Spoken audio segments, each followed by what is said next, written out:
बिस्मिल्लाहिर्रहमानिर्रहीम। Dear students, अस्सलाम वालेकुम। पार्टिकल डायनामिक्स के सिलसिले में आज हमारा दूसरा लेक्चर होगा फ्रिक्शन के हवाले से।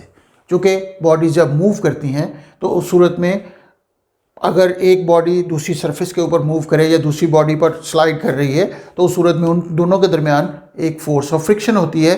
इसी तरह अगर बॉडी हवा में भी मूव कर रहा है तो उस सूरत में भी एक ऑपोजिशन होती है जो उस मोशन को रोकने की कोशिश करती है। तो इस वजह से ये बहुत ही इम्पॉर्टेंट बात होती है कि whenever we talk about the motions we have to study the friction. अब फ्रिक्शन क्या है? फ्रिक्शन एक्चुअली ऑपोजिशन है offered to the motion of the object. हम एज्यूम कर लें कि हमारे पास एक बॉडी एक सरफेस के ऊपर, एक प्लेन सरफेस के ऊपर एज्यूम कर लेते हैं, हम उसको ड्रैग करने की कोशिश कर रहे हैं विद द फोर्स F। तो उस सूरत में ये फौरी तौर पे मूव करना शुरू नहीं कर देता। अगर ये मूव भी कर रहा है तो हमें मुसलसल फोर्स एक्ट करना पड़ती है और कुछ ना कुछ एनर्जी हमारी ज़ाया हो रही होती है। वो एनर्जी जो ज़ाया हो रही होती है असल में इन दोनों बॉडीज़ के दरमियान, यानी बॉडी जिसका मास m है उसके और इस सरफेस जो प्लेन सरफेस है, इन दोनों के दरमियान फोर्स ऑफ फ्रिक्शन की वजह से होती है। अब फोर्स ऑफ फ्रिक्शन से मुराद कि ये बॉडी को आगे जाने से रोक रही होती है, ऑपोजिशन होती है इस सरफेस की इस बॉडी की मोशन के खिलाफ। ये हमारे पास फ्रिक्शन कहलाती है। तो इस ऑपोजिशन के कुछ रूल्स हैं या कुछ ऐसे कायदे हैं जिनके तहत हम इसको स्टडी कर सकते हैं कि अगर बॉडी रुका हुआ है तो फोर्स लगने के बावजूद वो क्यों मूव नहीं करता। रीज़न उसकी ये होती है कि जब हम फोर्स इस तरफ लगाते हैं तो इस पर एक फ्रिक्शन की फोर्स होती है जो अपोजिट डायरेक्शन में एक्ट कर रही है। ये फोर्सेस जैसे जैसे हम इस फोर्स को बढ़ाते जाएंगे ये फोर्स ऑफ फ्रिक्शन भी बढ़ती जाती है। इसको हम आमतौर पे स्मॉल f के साथ जाहिर कर देते हैं।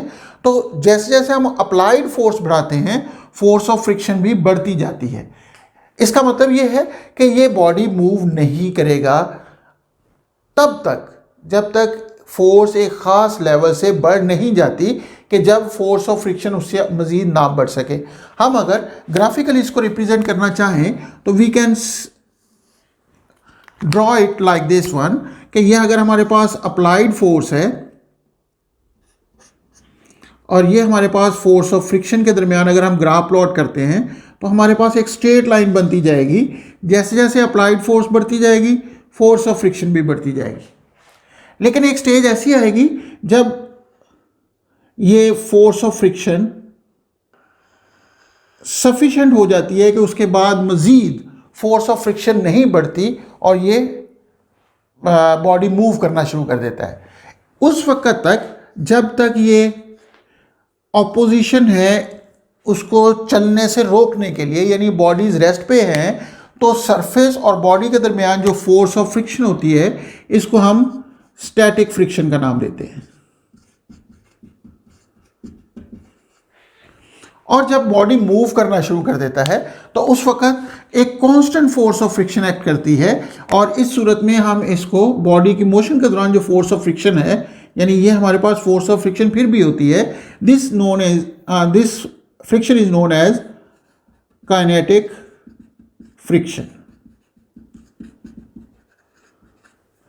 अब ये स्टैटिक फ्रिक्शन का मतलब है कि बॉडी रेस्ट पे है तो उस वक्त दोनों के दरमियान फोर्स है। काइनेटिक फ्रिक्शन का मतलब है बॉडी मूव कर रहा है, स्लाइड कर रहा है ऑन टू द सरफेस, तो उसके दरमियान जो फोर्स ऑफ फ्रिक्शन होगी वो काइनेटिक फ्रिक्शन कहलाएगी।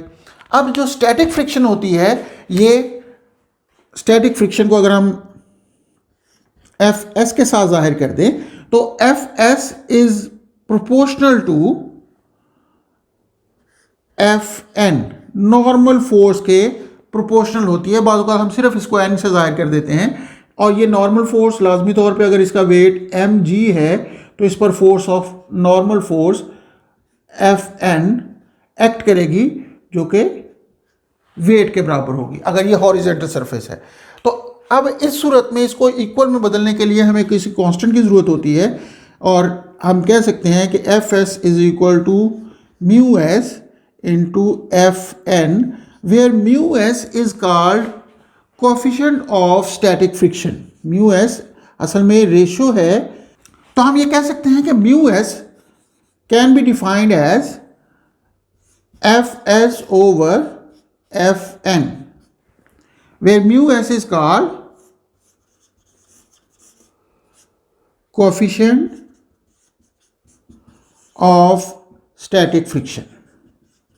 ये हमारे पास कोएफिशिएंट ऑफ स्टैटिक फ्रिक्शन कहलाता है, which is always a constant. So we can say that static friction और नॉर्मल फोर्स की रेशियो हमेशा कांस्टेंट रहती है when the body is at rest, even a force is applied to tends to move it. अब यहां से हमारे पास जो स्टैटिक फ्रिक्शन के बाद इस को हम मैक्सिमम स्टैटिक फ्रिक्शन कहेंगे। यानी हम ये कह सकते हैं कि जैसे जैसे अप्लाइड फोर्स बढ़ती जाएगी, स्टैटिक फ्रिक्शन बढ़ती जाती है, और एक स्टेज आती है जब स्टैटिक फ्रिक्शन अपनी मैक्सिमम वैल्यू पर पहुंच जाती है, उसके बाद ये स्लाइटली डिक्रीज करती है और बॉडी मूव करना शुरू कर देता है। ये स्लाइटली क्यों डिक्रीज करती है ये हम बाद में बात करते हैं। तो पहले जो काइनेटिक फ्रिक्शन है उसको अगर हम कहें तो वो भी हमारे पास इसी तरीके से डिफाइन की जा सकती है कि जो हमारे पास कोएफिशिएंट ऑफ काइनेटिक फ्रिक्शन होगा that will be equal to kinetic friction over normal force। यानी काइनेटिक फ्रिक्शन की सूरत में भी या बॉडी के मूव करने के दौरान जो फोर्स ऑफ फ्रिक्शन होती है उसके लिए भी अगर देखा जाए तो force of friction during the motion over normal force, इस रेशियो को हम कांस्टेंट कहेंगे, which is known as coefficient of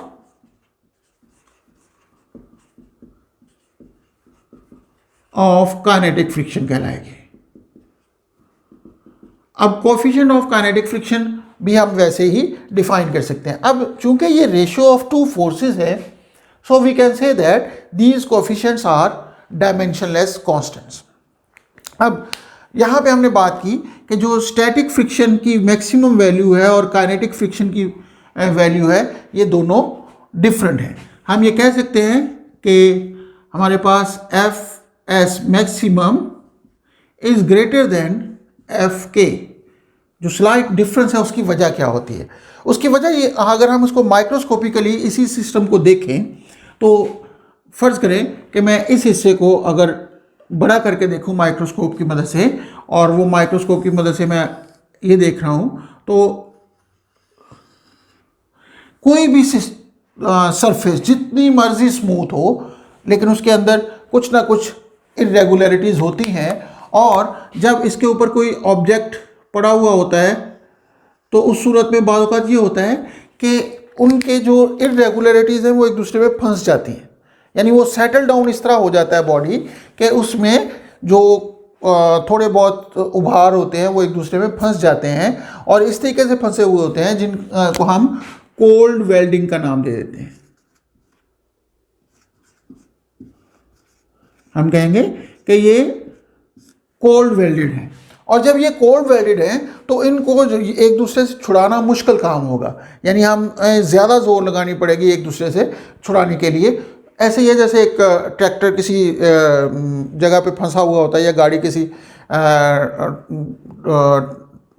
खाई में फंस जाती है, तो उसके बाद उसके इंजन को बहुत ज़्यादा जोर लगाना पड़ता है, लेकिन उसके आगे उस जैसे अगर घड़े हैं तो उनके ऊपर दौड़ती जाएगी तो वो जंप्स तो लगेंगे लेकिन उतना उसको ज़ोर नहीं लगाना पड़ेगा या फंसेगी नहीं। तो बिल्कुल ऐसे ही यहाँ पे ये जो हमारे पास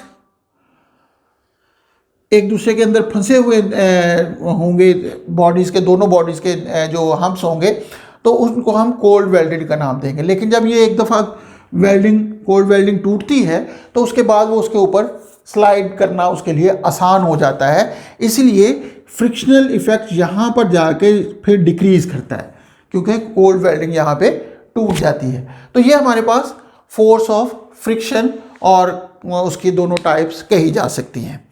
उम्मीद है कि आप लोगों को फोर्स ऑफ फ्रिक्शन के हवाले से थोड़ा सा आइडिया हो गया होगा।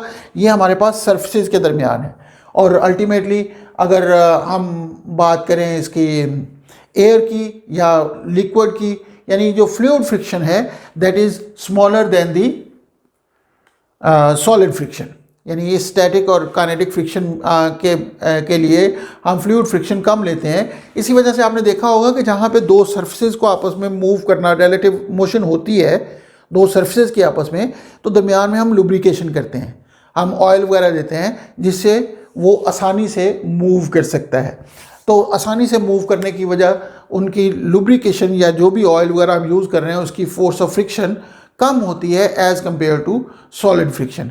इसी वजह से अगर हम किसी गीली जगह पे मूव करते हैं या कहीं पे अगर साबुन वगैरह वाला पानी गिरा हुआ हो तो वहाँ पे हमारे पाँव जल्दी फिसलते हैं एज़ कम्पेयर टू अगर हम सिर्फ खुश्क फर्श के ऊपर मूव करते हैं। तो लिक्विड और एयर फ्रिक्शन या गैसेस फ्रिक्शन कम होती है as compare to solid friction. ये था हमारे पास कि व्हाट इज़ फ्रिक्शन और फिर हम फ्रिक्शनल इफ़ेक्ट्स क्या होते हैं। और यहाँ पे जो एक और बहुत अहम चीज़ है वो ये होती है कि जो हमारे पास फोर्स ऑफ फ्रिक्शन होती है that is independent of area of contact. अब ये ज़रूरी नहीं है कि हमारे पास यहाँ पे सरफेस अगर इस तरह की होगी तो उस सूरत में भी इन दोनों सरफेसेस के दरमियान उतना ही कोएफिशिएंट ऑफ फ्रिक्शन होगा अगर ये सरफेस इस तरीके से है। यानी एरिया ऑफ कॉन्टैक्ट बढ़ने या कम होने से फ्रिक्शनल इफेक्ट्स पर कोई फर्क नहीं पड़ता या there is no change in coefficient of friction neither in static friction nor in coefficient of kinetic friction. Hope आप लोगों को ये आइडिया हो गया होगा और अगर इस बारे में कोई क्वेश्चन आपके ज़हन में आ रहा हो तो आप कमेंट बॉक्स में जाके पूछ सकते हैं। मैं कोशिश करूँगा कि जल्दी इसका आंसर दूँ। अगली वीडियो तक के लिए अल्लाह हाफिज़।